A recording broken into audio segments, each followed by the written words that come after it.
Hello বন্ধুরা, আজকে আবারও আরেকটি নতুন ভিডিও নিয়ে চলে এসেছি আপনাদের মাঝে। আপনাদের সকলের প্রিয় ধারাবাহিক জি বাংলার চ্যানেলে ভূতু এবং জি বাংলার চ্যানেলে আরেকটি ধারাবাহিক পটল কুমার গানাওলা, এই দুই ধারাবাহিকের এই ছোট্ট শিশুশিল্পী অভিনেত্রীর মধ্যে কে সেরা এবং কার পারিশ্রমিক সবচেয়ে বেশি? তাহলে বন্ধুরা দেখে নেওয়া যাক এই দুই অভিনেত্রীর মধ্যে কে সেরা। নম্বর 1, ভূতু ধারাবাহিকের ছোট্ট অভিনেত্রী আরশিয়া মুখার্জি। অভিনেত্রী আরশিয়া মুখার্জি হলেন ভারতীয় বাঙালি টেলিভিশনের জনপ্রিয় অভিনেত্রী।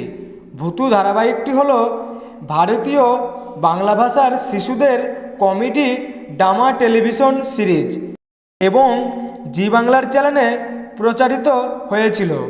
অভিনেত্রী আরশিয়া মুখার্জি ভূতু ধারাবাহিকে ভূতুর চরিত্রে অভিনয় করতেন। অভিনেত্রী আরশিয়া মুখার্জি ভূতু ধারাবাহিকে ভূতুর চরিত্রে অভিনয় করার জন্য প্রতি এপিসোড পারিশ্রমিক নিতেন 13 থেকে 15,000 টাকা। নম্বর 2, পটল কুমার গানাওলা ধারাবাহিকের ছোট্ট শিশুশিল্পী অভিনেত্রী হিয়া দে। অভিনেত্রী হিয়া দে ভারতীয় বাঙালি টেলিভিশনের ছোট্ট শিশুশিল্পী অভিনেত্রী। পটল কুমার গানাওলা ধারাবাহিকটি হল ভারতীয় বাংলা টেলিভিশনের নাটক। অভিনেত্রী হিয়া দে পটল কুমার গানাওলা ধারাবাহিকের পটল কুমারের চরিত্রে অভিনয় করতেন। অভিনেত্রী হিয়া দে পটল কুমার গানাওলা ধারাবাহিকে পটলের চরিত্রে অভিনয় করার জন্য প্রতি এপিসোড পারিশ্রমিক নিতেন 10 থেকে 12,000 টাকা।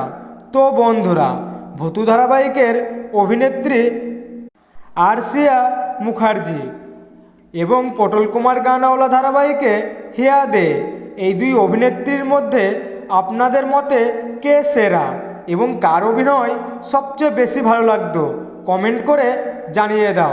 এবং বন্ধুরা, আপনাদের প্রিয় ধারাবাহিকের প্রিয় অভিনেতা ও অভিনেত্রীদের নতুন নতুন খবর সবার আগে জানতে হলে অবশ্যই চ্যানেলটি সাবস্ক্রাইব করুন। আর ভিডিওটি ভালো লাগলে লাইক, কমেন্ট, শেয়ার করতে ভুলবেন না।